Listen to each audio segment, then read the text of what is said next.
नमस्कार मित्रों, आज हम चर्चा करेंगे अष्टम भाव के बारे में, 8th हाउस।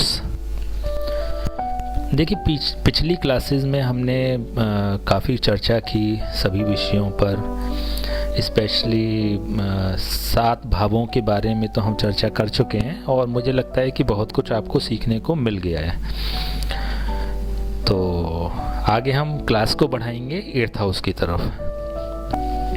देखिए, बेसिक कुछ चीज़ें होती हैं किसी भी भाव के बारे में अगर हम बात करते हैं तो कुछ बेसिक्स बताएं, कुछ सिद्धांत बताएं हमने, तो उनसे भी आप कनेक्ट करके देख सकते हैं चीज़ों को। और मुझे लगता है कि इनिशियल लेवल पे जब आप सीख रहे हैं तो आपको थोड़ी सी इसके लिए प्रैक्टिस करते रहनी चाहिए कि जब भी आप पढ़ाने के बाद या फिर चीज़ों को समझने के बाद उनको कुंडलियों को कनेक्ट किया जाना चाहिए। जब आप कनेक्ट करेंगे ना तो नो डाउट आपको बहुत कुछ सीखने को मिलेगा, प्रैक्टिस होगी। देखिए, जब तक कि दिमाग को खोलेंगे नहीं ना तब तक केवल सुनने से बात नहीं बनेगी। आप अगर ये सोचें या ये इच्छा रखते हो कि सभी कुछ क्लास में बता दिया जाए तो बताया भी जा सकता है, लेकिन उससे आपकी प्रैक्टिस नहीं बन पाएगी जब तक कि आप अपने दिमाग को ना खोलेंगे। जैसे कि सभी भावों का एक दूसरे भावों से अंतर संबंध जो बताया गया है वो खुद कनेक्ट करना चाहिए। जैसे अभी बड़ी अच्छी बात है, बड़ी खुशी हुई मुझे सुन के, एक किसी हमारे मित्र का फ़ोन आया था। वो कंटिन्यूटी में थोड़ा सा हमारे चैनल को देखते हैं, सभी एपिसोड्स का इंतज़ार भी करते हैं, सत्येंद्र जी। तो उन्होंने एक आज सुबह फ़ोन आया, उन्होंने कहा कि आपने सप्तम भाव के बारे में बताया तो उसमें बहुत सारी चीज़ें आपने छोड़ दी है ना, तो सुन के बड़ा अच्छा लगा। देखिए, जब आप ज़ीरो से शुरुआत करते हैं, शून्य से आप शुरुआत करते हैं किसी विषय को जानने की, और इस लेवल पे अगर आप पहुंच चुके हैं कि आप ये डिसाइड कर पा रहे हैं या फिर ये सोच पा रहे हैं कि बहुत सारी चीज़ें छूट गई, आपको ये भी बताना चाहिए था, आपको ये भी बताना चाहिए था, बहुत सारी चीज़ें उन्होंने मुझे बताई कि आपको ये बताना चाहिए था। तो देखिए, महत्वपूर्ण क्या है इस वक्तव्य में, एक बहुत महत्वपूर्ण बात है ये है कि आप इस लेवल पे परिपक्व हो चुके हैं कि आपको ये समझ में आने लग गया है कि इन भावों से ये चीज़ें और देखी जा सकती हैं, है ना। क्योंकि मैंने पहले चर्चा कर चुका हूँ इस बारे में कि आगे की चीज़ आप खुद स्वयं निर्धारित करें, खुद देखें, खुद समझें, खुद अपने दिमाग को खोलें। जब तक कि आप स्वयं नहीं करेंगे ना तो तब तक आनंद नहीं आएगा, है ना। विषय के प्रति थोड़ा सा झुकाव नहीं होगा, विषय के प्रति थोड़ा समर्पण नहीं हो पाएगा। तो देखिए, ये ज्योतिष का विषय पूर्ण रूप से समर्पण मांगता है आपका। वैसे तो सभी विषय इसी तरह के हैं, लेकिन ज्योतिष सीखने के लिए ज्योतिष को जीना पड़ता है ना। मुझे लगता है कि जो भी लोग रेगुलर एपिसोड्स को देख रहे होंगे तो क्लासेस ख़त्म होने के बाद भी अपने दैनिक जो कार्यकलाप हैं उनके दौरान भी उनके दिमाग में चीज़ें घूम रही होंगी, है ना। तो ये एक अच्छा सिम्टम्स है, इट मीन्स कि आप विषय में डूब रहे हैं, है ना। तो चलिए विषय को आगे बढ़ाते हैं और थोड़ा सा इस चीज़ को और क्लियर करते हैं अष्टम भाव के रूप में। चलिए, देखिए, कुंडली में अष्टम भाव ये वाला भाव है, 8th हाउस, जहाँ पर 8 नंबर लिखा हुआ है। अगेन आई रिपीट, ये भाव का नंबर लिखा है अभी मैंने। राशियों के जो सिंबल होते हैं, बेसिकली राशियों के जो सिंबल होते हैं वो भी इसी रूप में से होते हैं। मेष, वृष, मिथुन, कर्क, सिंह, कन्या, तुला, वृश्चिक, धनु, मकर, कुंभ, मीन, यही सिंबल आपको मिलेंगे। तो जब भी आप देखेंगे तो आपको ये जान लेना चाहिए कि 12th नंबर का नंबर मतलब मीन राशि होता है, 7th का मतलब तुला राशि। अभी हम चैप्टर चलाएंगे आगे जब राशियों के, तो और विस्तार से चर्चा करेंगे।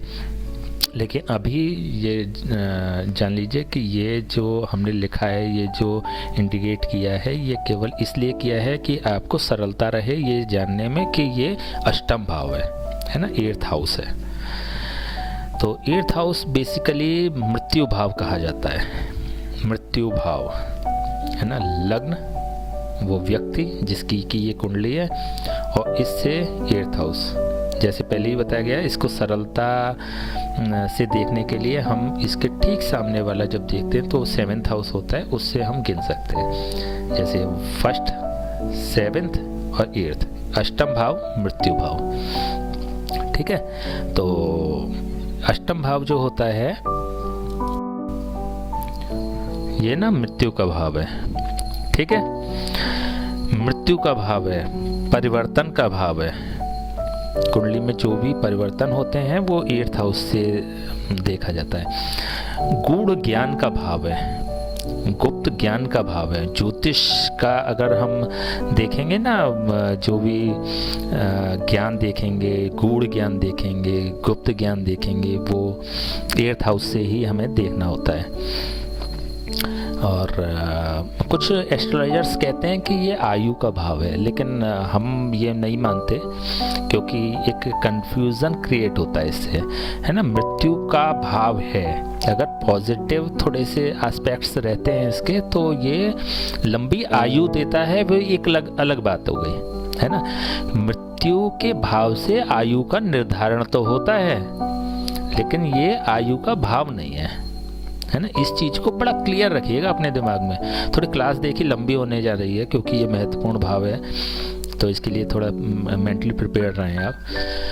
तो आयु का निर्धारण किया जाता है 8th हाउस से, बट ये मृत्यु का भाव है। मृत्यु के बारे में इससे सूचनाएं मिलती हैं, क्योंकि जब हम और भावों के सापेक्ष इसको देखेंगे ना, तो या इसके सापेक्ष अन्य भावों को देखेंगे, तो हमें सरलता होगी ये जानने में कि ये मृत्यु भाव है ना। आयु कह के हम उसको कैलकुलेट नहीं कर पाएंगे, कंफ्यूजन होगा, प्रेडिक्शंस गलत हो सकते हैं। तो हमेशा जब भी आप इसकी चर्चा करें तो इसको मृत्यु भाव मानिएगा। ठीक है, तो जो आयु भाव कुछ लिटरेचर में लिखा है, तो मैं इससे वेरी नहीं करता हूँ, ये मृत्यु भाव है ना। अगर पॉजिटिव सिम्टम्स होते हैं तो दीर्घायु देता है, ये जीवन की अवधि को बताता है। ठीक है ना। नेक्स्ट, जैसे कि 1st हाउस व्यक्ति, वो जिसकी कुंडली है, व्यक्ति की देह है ना, देह जो होती है, जो शरीर होता है, वो 1st हाउस होता है, और देह का त्याग 8th हाउस होता है। ठीक है, क्लियर होगी अब तो। जीवन का अंत, बेसिकली जीवन का अंत जो होता है वो 8th हाउस से हम रिप्रेजेंट करते हैं। इससे हम देखते हैं, जो प्रेडिक्शन करते हैं जीवन के अंत के को लेके, वो 8th हाउस से देखते हैं। किसी भी चीज़ का अंत 8th हाउस से देखेंगे। ठीक है ना। जब हम कैलकुलेट करेंगे किसी भी अन्य भाव के सापेक्ष, तो उसका अष्टम जो होगा वो उसका अंत होगा। 2nd हाउस का अष्टम 9th हाउस, 2nd हाउस का अष्टम ये वाला हाउस हो गया, तो ये धन का अंत। 3rd हाउस भाई बहन की मृत्यु का सूचक 10th हाउस, माता की मृत्यु का सूचक 11th हाउस। देखिए, जब कुंडली देखने होते हैं ना, तो मुझे लगता है कि थोड़ा सा कंफ्यूजन आपको हो सकता है। मैक्सिमम लोग तो क्लियर हो ही गए होंगे इस चीज़ को लेके, जब हम अंतर संबंध की बात करते हैं। जैसे मान लीजिए हमने 3rd हाउस भाई की मृत्यु का सूचक। तो ये थर्ड हाउस जो है ना, इसको लग्न मानना पड़ेगा भाई की लग्न। इट मीन्स ये थर्ड हाउस भाई की कुंडली हो गया। इसको ऐसे ट्रीट करेंगे, इसको ऐसे कैलकुलेट करेंगे कि ये वाला भाव भाई की कुंडली है। फोर्थ वाला हाउस जो है वो ऐसे ट्रीट करेंगे जैसे कि ये माता जी की कुंडली है, ये माता जी की कुंडली है। तो इसी तरह से पूरी कुंडली को देख लेंगे हम। मान लीजिए माता के संबंध में आया कि कुछ लोग कहते हैं कि माता जी की तो कुंडली है नहीं, उनका स्वास्थ्य अच्छा नहीं है, तो आप कुछ उपाय बताएं या फिर कुछ समाधान बताएं। तो उसमें हम क्या करते हैं कि फोर्थ हाउस को माता जी की कुंडली मान लिया जाता है ना। जब इनको माता जी की कुंडली मानते हैं तो फिर सारे भाव एज इट इज हम कैलकुलेट कर लेते हैं जैसे कि हम लग्न से निर्धारित करते हैं। तो माता जी की लग्न हो गई है, ठीक है ना। तो इसमें कोई, मुझे नहीं लगता कि किसी भी तरह का कोई संदेह होना चाहिए या वो होना चाहिए। फिर भी मैंने एक चीज़ क्लियर करी है जिससे कि किसी भी तरह का छोटे से छोटा डाउट ना रहे, ठीक है। तो जब भी आप इसके सापेक्ष देखेंगे तो उसको उस रिश्तेदार की कुंडली मान लिया जाएगा। ओके। एक चीज और देखिए, एक हम जब भी अंतर संबंध देखते हैं, भाव का भाव से अंतर संबंध एक नियम हो गया। ओके। भाव से भाव का अंतर संबंध मतलब हो गया कि तृतीय भाव की अगर बात करें, भाई की कुंडली मान लिया तो इससे अंतर संबंध जब हम देखेंगे तो इसका ये धन भाव हो गया, ये पराक्रम हो गया, ये सुख स्थान हो गया, ये बुद्धि स्थान हो गया, पंचम भाव से संतान भाव हो गया, ठीक है। ये एक अलग नियम है, लेकिन एक स्टार्टिंग में हमने बताया था, बहुत ज़्यादा हमने चर्चा नहीं करी उसकी क्योंकि उसका एपिसोड अलग से लेंगे हम। एक नियम होता है भावात भावम, भाव से भाव ज़्यादा प्रबल होता है, ये एक अलग नियम है। तो किसी भी तरह का कोई भी कंफ्यूजन नहीं होना चाहिए इसमें। भावों से भाव का अंतर संबंध एक अलग नियम है, भाव से भाव का अंतर संबंध एक अलग नियम है कि इस किसी भी कुंडली को लग्न मान के, किसी भी भाव को लग्न मान के हम पूरी प्रेडिक्शंस कर दिया करते हैं, ये अलग नियम हो गया। और भावात भावों का मतलब क्या है कि चौथे से चौथा, जब हम इस कुंडली की बात करेंगे तो इस कुंडली की बात करेंगे, इस व्यक्ति की बात करेंगे तो इसका सुख भाव चौथा भाव हो गया, लेकिन चौथे से चौथा प्रबल पावरफुल हो जाता है। ओके। इट मीन्स कि चौथे से चौथा ज्यादा प्रबल है बजाय चौथे के। थोड़ा और समझते हैं इस चीज को। मान लीजिए कि हमें इस व्यक्ति का रोग के बारे में चर्चा करनी है, रोग का निर्धारण करना है, रोग के बारे में जानकारी प्राप्त करनी है। तो अब हमें क्या करना है? सबसे पहले हमें पहली बात तो रोग भाव देखना है इस व्यक्ति का। तो इस व्यक्ति का रोग भाव ये हो गया छठा भाव, लेकिन अब इसमें भावात भावम का नियम और लगा देते हैं हम, है ना। जब हम भावात भावम का नियम लगाते हैं तो छठे से फिर छठा, 1 2 3 4 5 6, इट मीन्स 11th हाउस। इसका मतलब ये हो गया है कि इस व्यक्ति की कुंडली में रोग भाव का कारक तो छठा भाव हो गया, लेकिन इससे भी ज़्यादा जो प्रेडिक्शंस देगा या फिर हमें सूचनाएं देगा वो 11th हाउस होगा, क्योंकि ये भावात भावम नियम के अनुसार छठे से छठा है। ओके।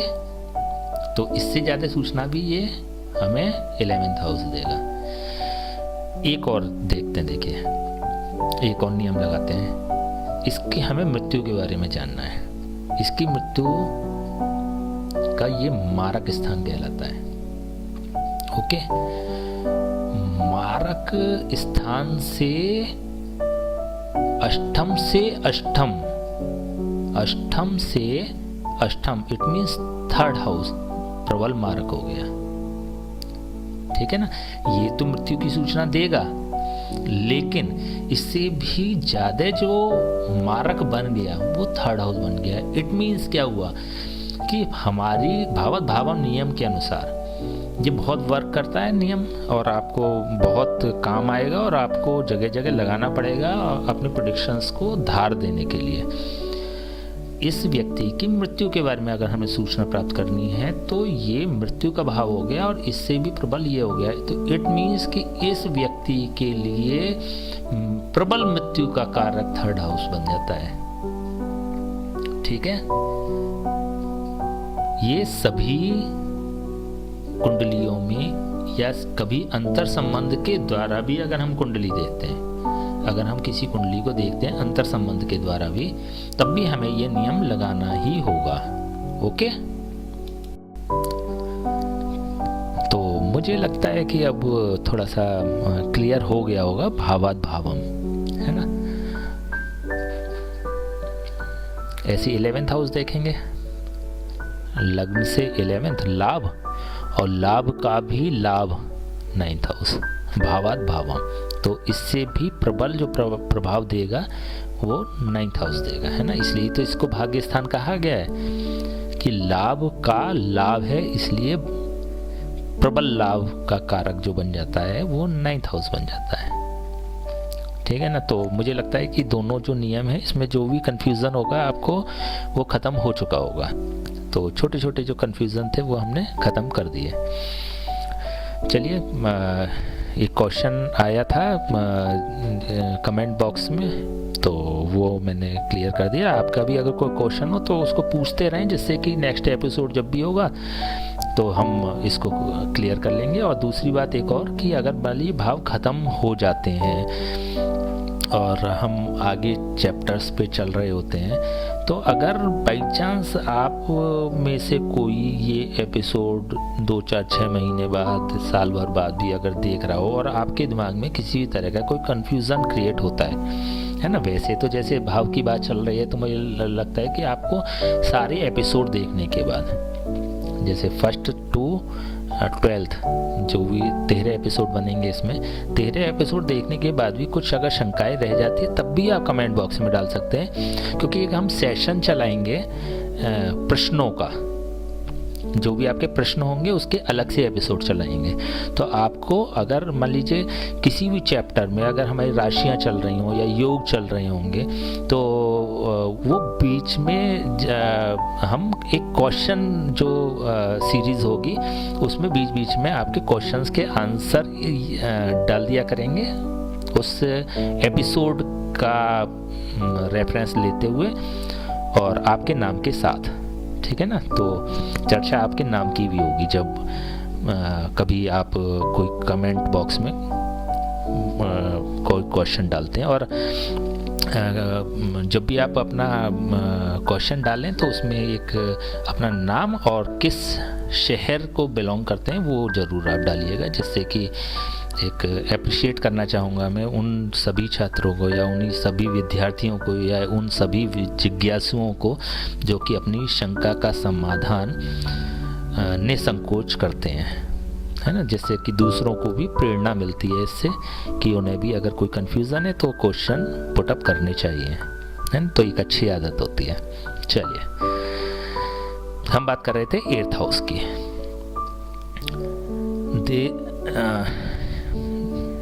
देह त्यागने का कारक होता है, ठीक है ना। और इस वाले भाव से एक पता चलता है, देखिए मृत्यु का कारण पहले भी चर्चा हुई थी किसी एपिसोड में कि इससे मृत्यु के कारण की भी पता चलता है। जब हम ग्रहों की बात करेंगे तो उसमें हम डिस्कस करेंगे अभी राशियों ग्रहों के कि व्यक्ति की मृत्यु कैसे होगी।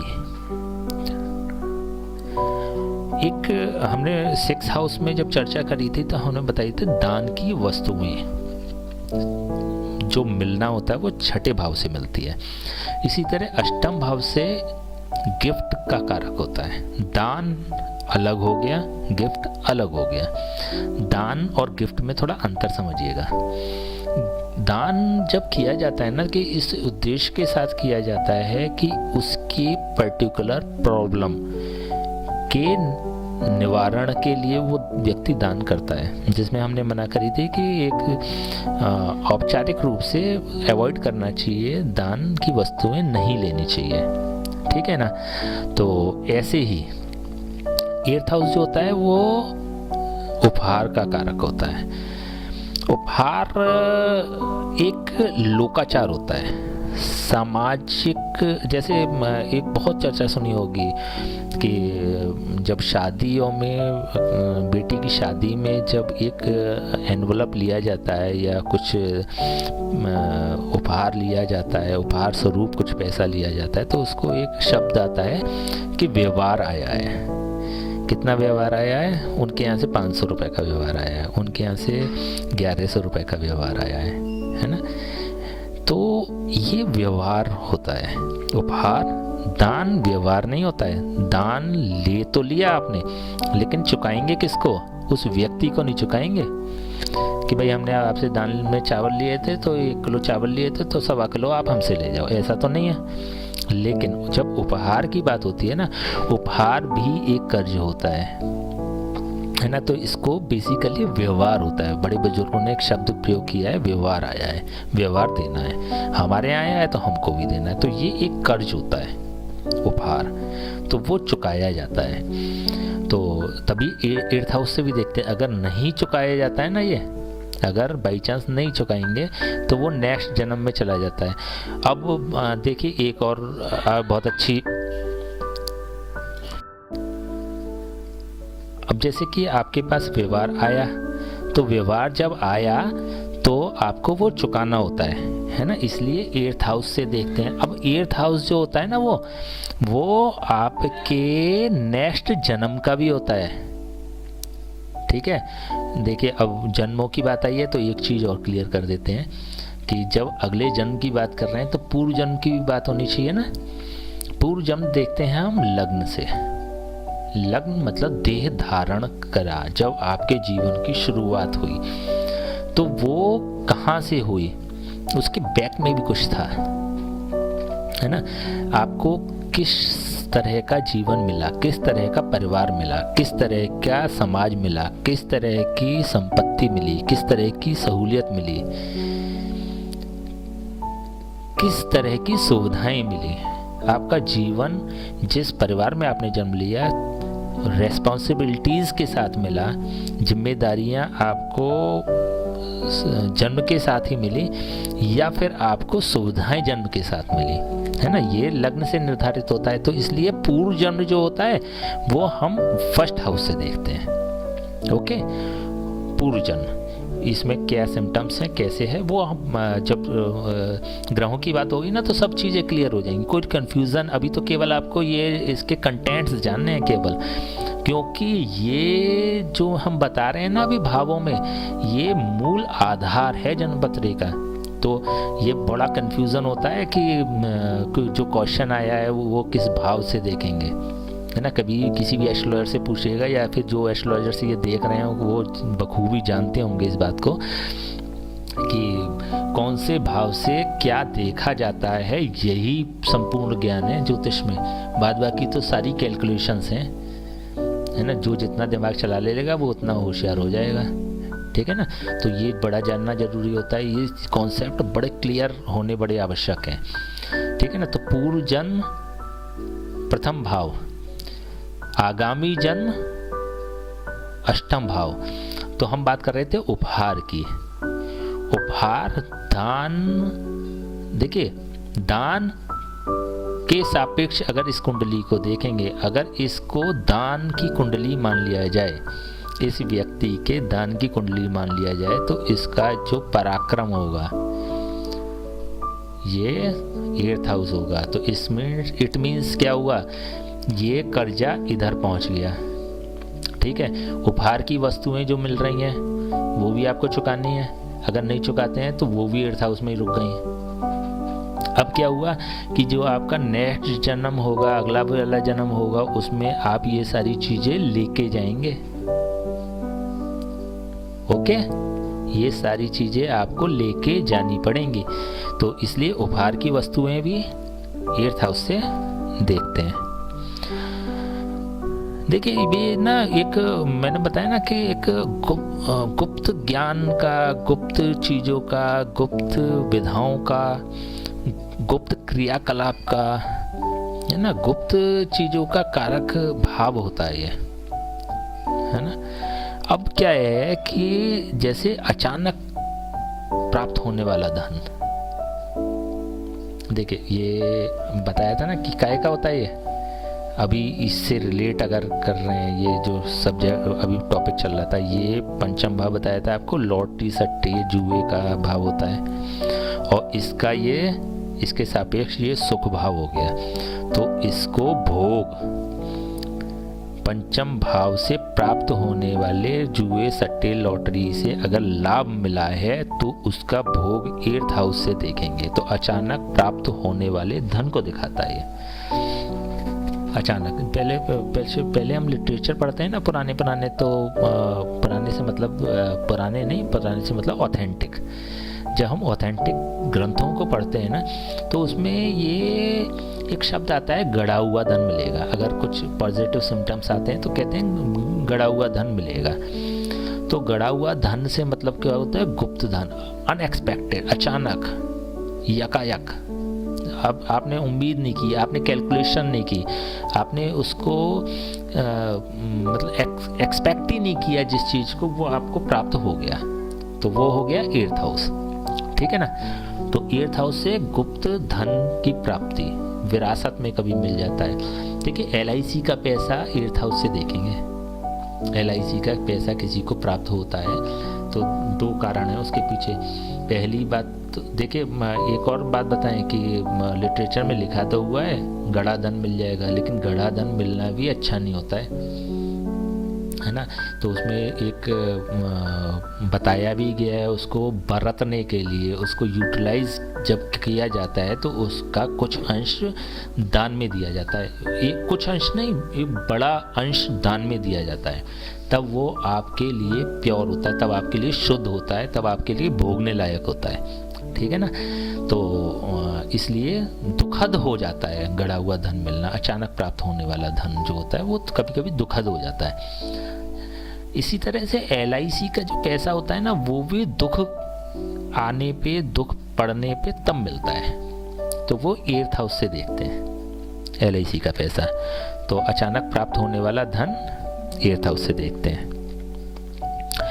ये जो होता है ना, ये अगर इन जनरल देखेंगे, स्थान की अगर बात करें तो जैसे चौथे भाव में हमने बात करी थी कि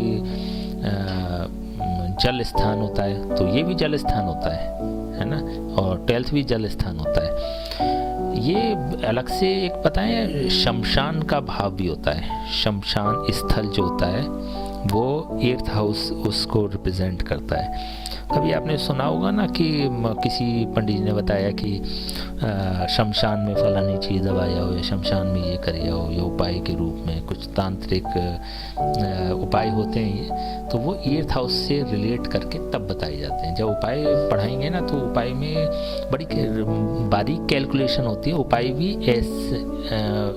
मतलब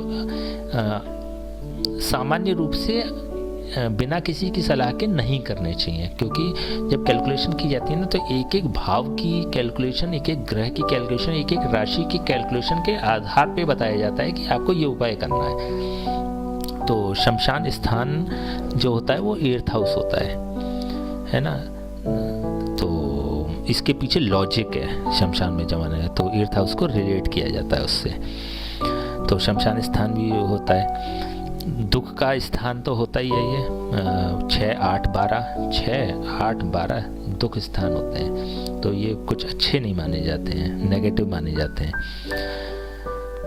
नौकर का भाव होता है ये, नौकरी का भाव, हमने नौकरी करी, 6ठा भाव होता है। हम पे नौकर है, ये 8th हाउस दिखाई देता है। हम पे नौकर चाकर होंगे कि नहीं होंगे, ये 8th हाउस से। 8th हाउस अगर अच्छा होता है तो हमें नौकर मिलते हैं, है ना। तो मेड की कभी कभी समस्याएं होती हैं। आज की परिप्रेक्ष्य में देखें तो किसी परिवार में मेड की जो समस्याएं होती हैं वो 8th हाउस और शनि के थोड़े से नेगेटिविटी के कारण मेड नहीं मिल पाती हैं, भाग जाती हैं, है ना। तो इससे रिलेट हो गया। जीवन में आने वाली बाधाओं को भी दिखाता है ये, थोड़ी सी स्ट्रगल्स जो होती हैं, क्योंकि कर्म क्षेत्र का छठा भाव हो गया ये। कर्म क्षेत्र के सापेक्ष अगर देखते हैं हमारी परिश्रम को का रोग हो गया, तो परिश्रम के मार्ग में आने वाली बाधाएं एर्थ हाउस से डिनोट करते हैं। और क्या देख सकते हैं इससे, देखिए आपकी जो परिवार है, देखिए एक चीज़ और बताएं आपको, क्योंकि कई बार तो चर्चा हुई है लेकिन मुझे लगता है कि समझाया नहीं मैंने उस तरह से, तो इसको आपको एक कैलकुलेशन देते हैं। देखिए किसी भी स्थान का 7th हाउस उसका आईना होता है। जैसे जब हम किसी चीज को करते हैं, कोई हमारा एक्शन है, उसको एक्शन को का दृष्टा, ये दृश्य हो गया एक तरह से। कोई भी भाव एक दृश्य हो गया, फर्स्ट हाउस को लेते हैं या 4th हाउस को लेते हैं, ये एक दृश्य हो गया। और इस दृश्य का दृष्टा 10th हाउस हो गया। 10th हाउस इसके ठीक सामने हमें सबसे अच्छे जो दृश्य नज़र आएगा, किसी भी चीज़ का जो हमें सबसे अच्छा दृश्य नज़र आएगा उसके ठीक सामने आएगा। ठीक सामने जब खड़े होंगे, साइड में खड़े होंगे तो नज़र नहीं आएगा, लेफ्ट में खड़े होंगे तो नज़र नहीं आएगा, हम राइट में खड़े होंगे तो नज़र नहीं आएगा, पीछे खड़े होंगे तो नज़र नहीं आएगा, आजू बाजू खड़े होंगे तो कहीं नज़र नहीं आएगा। हमें सबसे अच्छा नज़र कहाँ आएगा, हमें बिल्कुल ठीक सामने अगर खड़े होंगे तो हमें वो दृश्य नज़र आएगा। तो ये भाव तो दृश्य होता है, लेकिन इसका दृष्टा सामने वाला भाव होता है, उसका ठीक 7th हाउस। तो इस भाव का जो आईना होता है, मिरर जो होता है, वो सामने वाला भाव होता है। क्लियर है?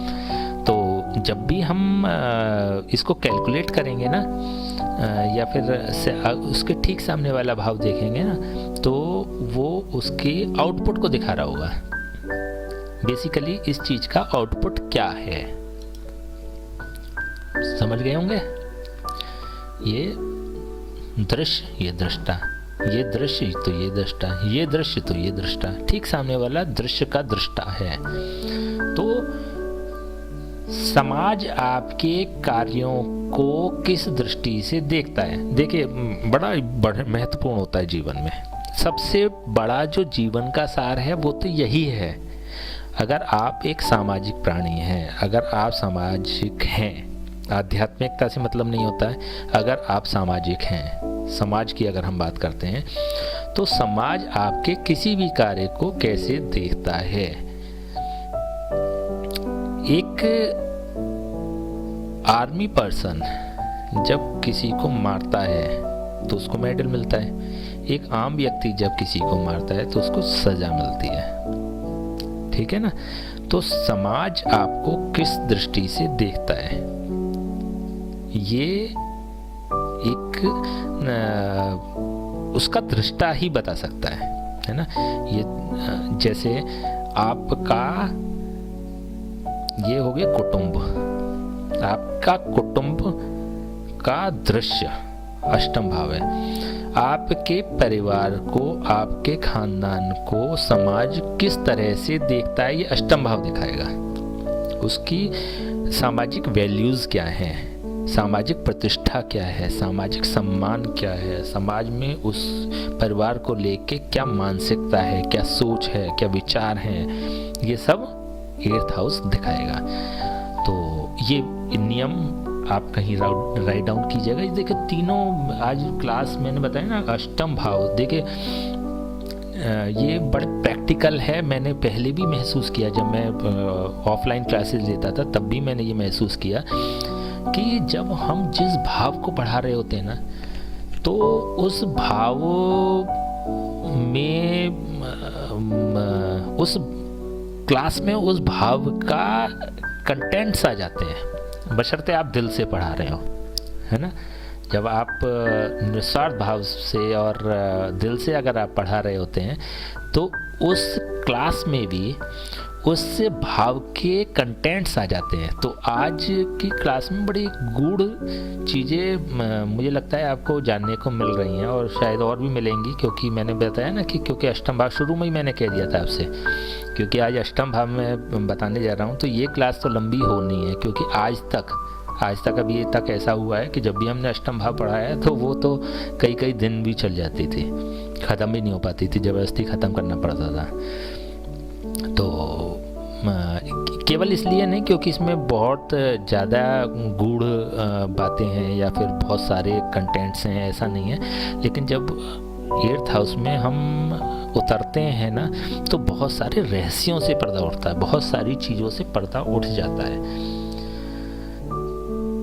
ठीक है ना। तो क्योंकि रहस्यों का है ये भाव, गूढ़ तत्वों का भाव है, गूढ़ विज्ञान का भाव है, शोध का भाव है, खजाने का भाव है, ठीक है ना, और रहस्य का भाव है बेसिकली। तो जो गूढ़ चीज़ें हैं वो सारा गूढ़ ज्ञान अष्टम भाव में हमारी क्लास में कम से कम प्राप्त हो जाता है। चलिए आगे बढ़ते हैं। तो हमने बताया ना कि 7th हाउस दृष्टा होता है किसी भी भाव का, तो इसको बड़ा महत्वपूर्ण होता है, इसको नियम को लगाना होगा आपको पूरे जीवन जब तक आप कुंडली देखेंगे कि समाज आपके कार्य को किस दृष्टि से देखता है, समाज की नज़रों में आपने अच्छा किया या खराब किया। कभी कभी किसी कर्म पे ना पूरा समाज एक साथ इकट्ठा हो जाता है उस चीज़ को फेवर करने के लिए, आपको फेवर करने के लिए। आजकल तो विज्ञान का ज़माना है, मीडिया का ज़माना है, सोशल साइट्स का ज़माना है, तो बड़े तेज़ी से कभी चीज़ कोई वायरल हो जाती है किसी के पक्ष में, है ना। तो वो समाज आपके उस पर्टिकुलर कार्य को, धन को, पराक्रम को, सुख को, संतान को, रोग को या जीवन साथी को, किसी भी चीज़ को या आपके व्यापार को, साझेदार को किस दृष्टि से देखता है, ये आपका लग्न निर्धारित करती है। 7th हाउस के सापेक्ष लग्न निर्धारित करती है, लेकिन 7th हाउस निर्धारित करता है किसी भी भाव के सापेक्ष। उसके ठीक सामने वाला घर जो होता है वो समाज में आपका स्तर क्या है, समाज आपके बारे में क्या सोचता है, उस कर्म के बारे में क्या सोचता है, ठीक है। मुझे लगता है बहुत ज़्यादा क्लियर हो चुका है, और बार इससे ज़्यादा भी अगर होता तो वही कमेंट बॉक्स में आप डालिएगा, तो उसको हम फिर नेक्स्ट क्लास में लेंगे। आगे बढ़ते हैं।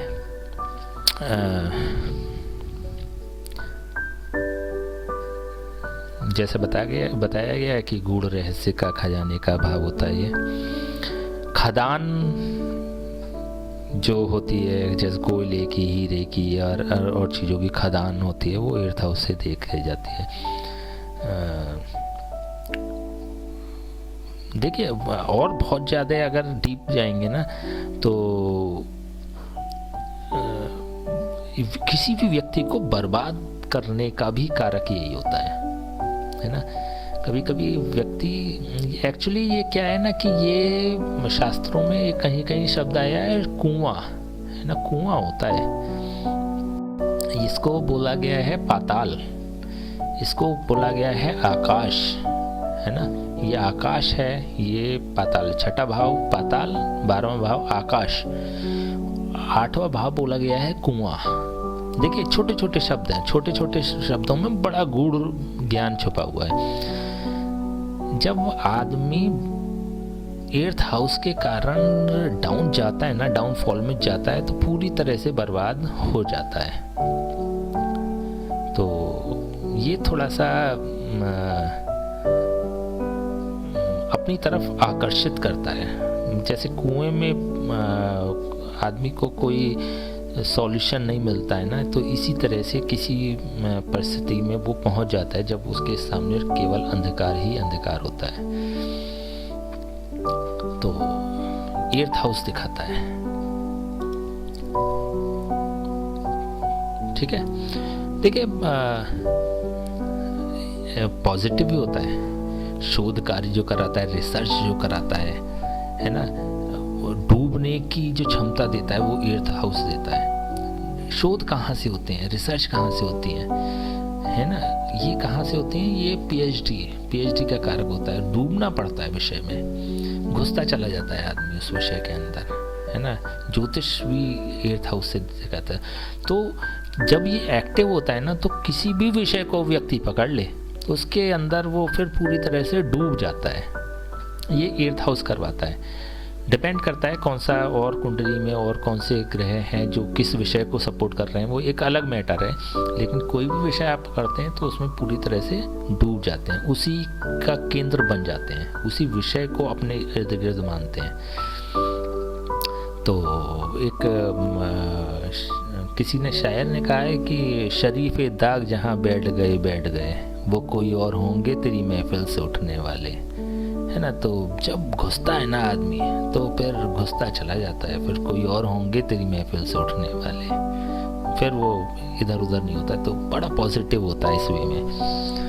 तो बड़े जो वैज्ञानिक हैं उनकी में एक्टिवेट देखा गया है, ये पॉजिटिवली एक्टिवेट देखा गया है।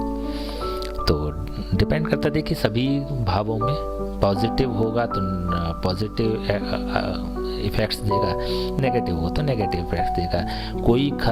कोई भी भाव खराब नहीं होता है और कोई भाव अच्छा नहीं होता है। सभी भाव अच्छे होते हैं, बस सभी भाव खराब होते हैं। तो अगर नेगेटिव हो जाएगा तो नेगेटिव वो करेगा, तो नेगेटिव किस स्तर तक नेगेटिव कर सकता है कि आदमी को बर्बाद भी कर सकता है, और पॉजिटिव किस स्तर तक कर सकता है कि केवल उस व्यक्ति की पहचान केवल उसी से हो। ठीक है ना। जैसे मैं बताऊं आपको, एक बड़ी अच्छी बात है, सामाजिक रूप से आपने शायद नोटिस भी करी हो कि पहले हम छोटे छोटे थे ना तो ऐड आया करते थे टीवी में, है ना। जब ऐड आया करते थे तो उन ऐडों को जब हम देखते थे ना तो हमें किसी आइटम्स के किसी वस्तुओं के नाम भी नहीं पता होते थे। जैसे कि बाथरूम स्लीपर को आज भी हवाई चप्पल कहा जाता है ना। एक पहचान बन गई है। हवाई is a company, this is the name of A company, हवाई।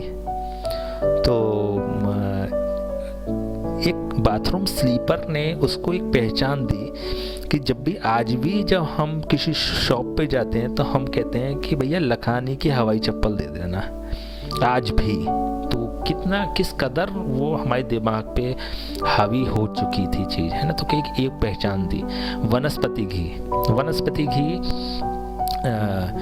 हम जब बचपन में जाते थे ना, तो अब तो खैर बंद हो गया, बैन कर दिया गवर्नमेंट ने कि कुछ इसके हानिकारक तत्व थे इसमें जिसके कारण बैन हो गया। तो जब हम बचपन में जाते थे तो कहते थे भैया रथ का डालडा घी दे देना, रथ का डालडा घी। तो डालडा इज़ अ कंपनी और रथ इज़ आल्सो ए कंपनी। तो बेसिकली उस पर लिखा होता था, जबकि बड़े बड़े शब्दों में, डालडा वनस्पति घी, रथ वनस्पति घी। तो ये कंपनियां प्रचलित कंपनियां थी। तो कोलगेट को भी अब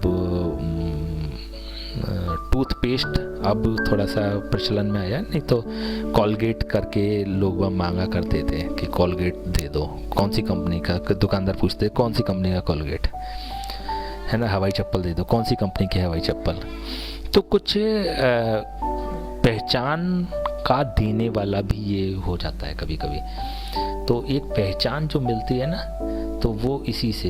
एस्ट्रोलॉजर मतलब कि फलाने एस्ट्रोलॉजर ने बताया आपने, जैसे हस्तरेखा विशेषज्ञ का मतलब कीरो, है ना। तो इसी तरह से किसी पर्टिकुलर विषय पे पहचान देने का कार्य एर्थ हाउस करता है। इतना पॉजिटिव भी होता है ना। तो चलिए आगे बढ़ते हैं। एर्थ हाउस अच्छा भी होता है ना। बेसिकली जैसे हम बता रहे हैं कि सभी भाव अच्छे होते हैं, कभी सभी भाव खराब होते हैं। आध्यात्मिकता की दृष्टि से बहुत अच्छा भाव होता है आध्यात्मिक दृष्टि से अगर देखें तो आध्यात्म के 3 घर बताए थे ना, कौन कौन से बताए थे? धर्म अर्थ काम मोक्ष। धर्म अर्थ काम मोक्ष, धर्म अर्थ काम मोक्ष। चौथा, 8वां और 12वां, ये आध्यात्म के भाव बताए थे तीनों। तो सांसारिक आध्यात्मिक 4th हाउस और डूबने वाला आध्यात्मिक 8th हाउस और 12th हाउस मोक्ष प्राप्ति। तत्व का ज्ञान जो कराता है, तत्व आध्यात्म में एक टॉपिक बहुत लंबा हो जाएगा, तो तत्व जो लोग समझ पा रहे हैं वो ही समझें। केवल तत्व का ज्ञान कराने वाला 8th हाउस होता है, आध्यात्मिक तत्व, ठीक है ना। तो इस वे में बड़ा अच्छा माना जाता है। कुछ एस्ट्रोलॉजर्स या कुछ लिटरेचर इसको दुर्भाग्य का भी कह देते हैं, मानसिक कष्ट का कह देते हैं, दुख का, लड़ाई झगड़े, चिंता, कठिनाई, है ना। दैनिक कर्मों में आने वाले जो कठिनाइयाँ होती है, कार्य में देरी होती है, उदासी होती है ना। सामाजिक दृष्टि से देखें तो आरोप और दुर्घटना का कारक भी होता है, आरोप का कारक होता है। आरोप जो आरोप लगते हैं ना, डिफेम जिसको कहते हैं, वो 8th हाउस से होता है। देखिए एक्सीडेंट का बड़ा महत्वपूर्ण कारक होता है, ये एक्सीडेंट होते हैं इससे, ये प्रैक्टिकली देखा भी गया है, एक्सीडेंट का कारक है।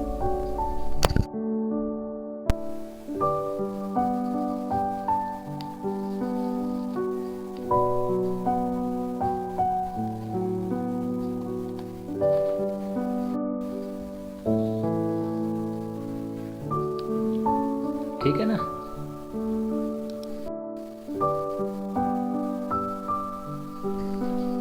एक्सीडेंट का कारक हो गया। तो जितनी भी तरह के एक्सीडेंट देखेंगे हम तो इसी से देखेंगे। बेसिकली ये थोड़ा सा मृत्यु के बारे में भी बड़ी विस्तृत सी सूचना देता है 8th हाउस। जैसे मृत्यु का स्वरूप क्या है, मृत्यु का स्थान क्या है, ये भी बता देता है। मृत्यु का समय क्या होगा, ये भी बता देता है ना। जातक जो है वो नेचुरल मृत्यु होगी कि आत्महत्या करेगा, वो भी डिप्रेशन का कारक होता है। एक्चुअली मैंने बताया ना कि जब डूबता है तो डूबता चला जाता है किसी भी चीज़ में, तो कोई नेगेटिव अगर चीज़ पकड़ लेगा तो फिर आत्महत्या का कारक भी यही बनता है। तो ये हो गया। ससुराल की संपत्ति, ससुराल, पत्नी का कुटुंब, ससुराल पक्ष को दिखाता है ना। और अपने जो कुटुंब है उसका जो दृष्टा है या फिर पोजीशन है वो इससे ही देखेंगे। अभी चर्चा हो गई शायद इसके बारे में, तो है ना, ये इससे ही देखेंगे। बेसिकली ये जो दिखाता है ना वो किस टाइप के धन को दिखाता है, ये अपनी मेहनत के धन को नहीं दिखाता है। ये तो अचानक बिना मेहनत के कोई अगर धन मिलने वाली स्थिति होती है तो 8th हाउस उससे रिलेट करता है। फिर ये हो गया। और देखिए अगर मेडिकल की बात करें ना, मेडिकल फील्ड की तो अष्टम भाव जो होता है सर्जन्स का कारक होता है। मेडिकल ऑफिसर की कुंडली में बड़ा अच्छा वर्क कर रहा होता है ये, ठीक है। प्रोफेशन की बात करें तो निम्न स्तर के जो भी कार्य होते हैं वो 8th हाउस कराता है। निम्न स्तर का मतलब ये हो गया कि जैसे कि अगर बड़ी प्रोफेशन की बात करें तो बूचड़ खाने अगर हो गए तो कट्टी खाने कहते हैं जिसको, वो सब 8th हाउस से दिखाता है ना। जिसमें दूसरे की हानि हो रही है, जैसे जीवों की हानि हो रही होती है उसमें उनके जीवन की हानि हो रही होती है, तो 8th हाउस से रिलेट करते हैं इसको। और शत्रुओं के विषय में भी बताता है। हमारे शत्रु के विषय में क्या बताता है, ये तो शत्रु हो गए, है ना। शत्रुओं की पावर कितनी है, कितने पावरफुल शत्रु हैं, ये हमारा दिखाता है। भ्रष्टाचार के आरोप जो लगते हैं वो 8th हाउस से ही लगते हैं। और लड़ाई झगड़े, फौजदारी 8th हाउस से होते हैं। खून खराबे वाली फौजदारी जो होती है वो 8th हाउस से होती है। बड़े स्तर के लड़ाई झगड़े जो होते हैं, मरने मारने वाले, वो 8th हाउस से होते हैं। और देखिए, जैसे अभी बात हुई थी ना कि शोध का है, रिसर्च का है, और रहस्यमय खोज जितनी भी होती हैं वो 8th हाउस दिखाता है। तो इसी तरह से अगर भावात भावम लगाएंगे ना इसमें नियम, तो 8th हाउस का 8th हाउस 3rd हाउस हो गया, तो ये भी रहस्यमय खोज का, रिसर्च का, ये भी अच्छा कारक होता है 3rd हाउस। ठीक है ना। तो चलिए 8th हाउस पे जाते हैं अगेन। देखिए, कुछ चीज़ें जैसे हम बता रहे हैं ना कि रह गई थी, लेकिन हमने स्टार्टिंग में ये आपको क्लियर किया था कि जब आप इसको देखना शुरू करेंगे ना सभी एपिसोड को, तो आगे जाके भी चीज़ें खुलती रहेंगी। जैसे 3rd हाउस में हमने ये नहीं बताया था रिसर्च का होता है, जब लेकिन 8th पे आए तो इसको कैलकुलेट किया तो 3rd हाउस। तो पिछले जो शॉर्ट थोड़े छोटे एपिसोड बने हैं ना, तो वो भी आप, जैसे मैंने अभी स्टार्ट की थी क्लास, तभी आपसे ये चीज़ निवेदन किया था कि आप इसको अपने प्रैक्टिस भी करें, है ना। प्रैक्टिस करते रहें, देखते रहें।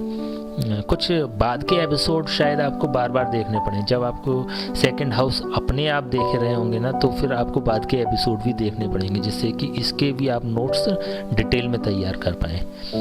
तो जैसे जैसे क्लास आगे बढ़ती है वैसे वैसे चीज़ें खुलती हैं, है ना। तो जब इसको रिलेट करते हैं उनसे, तो वैसे तो महत्वपूर्ण बात यह है कि आपको अपना ही माइंड खोलना पड़ेगा, दिमाग को खोलना पड़ेगा, एक्टिव होना पड़ेगा थोड़ा सा, है ना। तो जितना सोचेंगे, जितना विचारेंगे, जितना डूबेंगे विषय में, उतना आप सीखते चले जाएंगे। बात चल रही थी 8th हाउस और 3rd हाउस के संबंध की। 8th हाउस और 3rd हाउस ये भी शोध का होता है, और क्योंकि ये अष्टम से अष्टम है तो ये प्रबल शोध का हो गया। जब इन दोनों का संबंध पंचम भाव से हो जाता है, क्योंकि ये बुद्धि से होता है, बुद्धि से रिलेटेड है ना ये, तो जब इसका संबंध पंचम भाव से हो जाता है तो व्यक्ति शोध कार्य करता है। एक तो ये क्योंकि बुद्धि का है, और दूसरी बात क्या है कि 3rd हाउस का के सापेक्ष अगर देखते हैं तो ये पंचम भाव कर्म क्षेत्र हो गया, ठीक है। और 8th हाउस के सापेक्ष जब हम देखते हैं तो 8th हाउस के सापेक्ष ये 10th हाउस हो गया। तो 10th हाउस जब आएगा चैप्टर तो पढ़ेंगे कि प्रेजेंटेशन का होता है, ठीक है ना। अभी 2 क्लास बाद ही आना है वो, तो ये प्रेजेंटेशन का होता है। तो इसलिए अष्टम का और 3rd हाउस का जब संबंध 5th हाउस से हो जाता है, पंचम भाव से हो जाता है, तो व्यक्ति बड़े शोध कार्य करने वाला होता है। क्लियर है बात? बाकी सब हम बात कर ही चुके हैं। बेसिकली ये जो है ना, ये बदलाव का है, चेंजेस का हाउस है, ये परिवर्तन कर देता है, परिवर्तन का कारक है, चीज़ों में परिवर्तन लेके आता है, जीवन में परिवर्तन लेके आता है। पॉजिटिव से नेगेटिव, नेगेटिव से पॉजिटिव का जो है कारक, वो यही भाव है।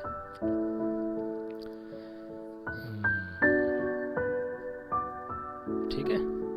तो जीवन में भी हम देखते हैं तो जीवन में स्थिरता नहीं होती है, एक साथ तो नहीं होता है जीवन, उतार चढ़ाव रहते हैं। तो उतार चढ़ाव जब ये चक्र होता है, ये जब चक्र पूरा होता है, तो 8th हाउस पे जब भी ये चक्र आता है तो ये बदलाव कराता है।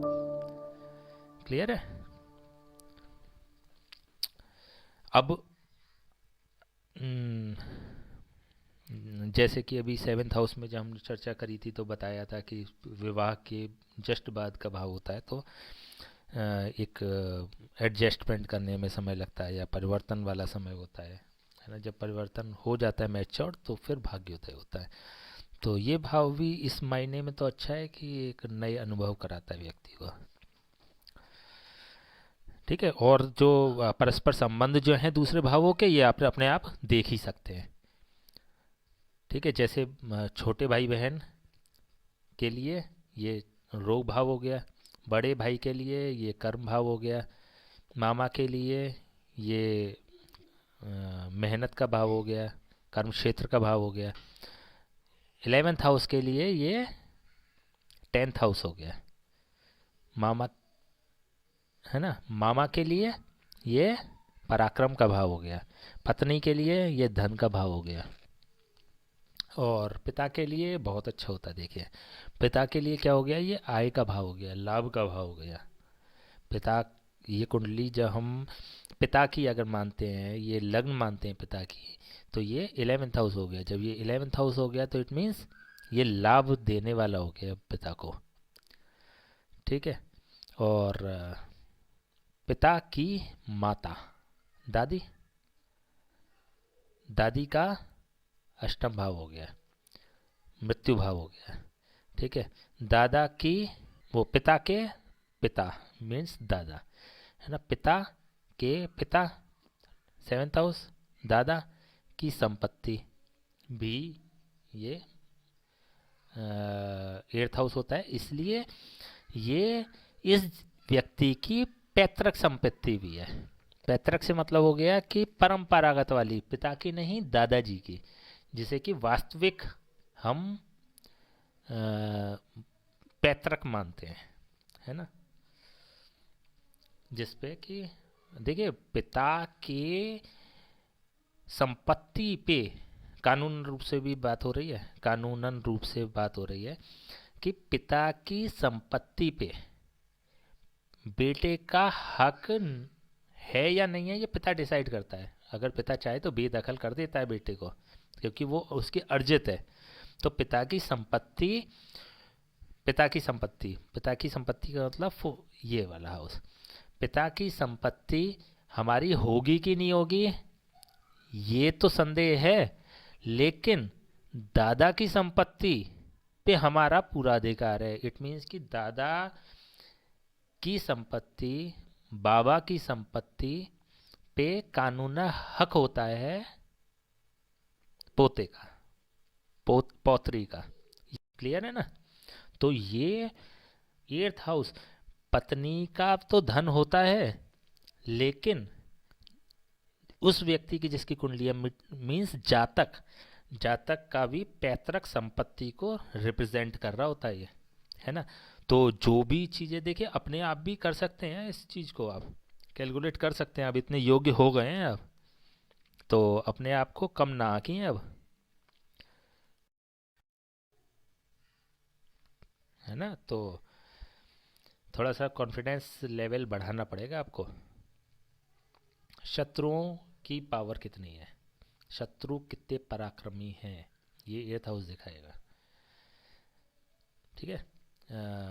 मंगल की राशि है 8th हाउस, और इसका जो मतलब वृश्चिक राशि है, वृश्चिक राशि का स्वामी मंगल हो गया। कारक इसका शनि हो गया। जब कारक पढ़ाएंगे तो थोड़ी विस्तार से चर्चा करेंगे। 8th हाउस में शनि जो होता है वो आयु लंबी देने वाला होता है। क्यों होता है इसका भी हम लॉजिक की चर्चा करेंगे जब ग्रह की बात करेंगे, शनि की बात करेंगे। अभी और विस्तृत मतलब ग्रहों के बारे में भी हमें और जानना है।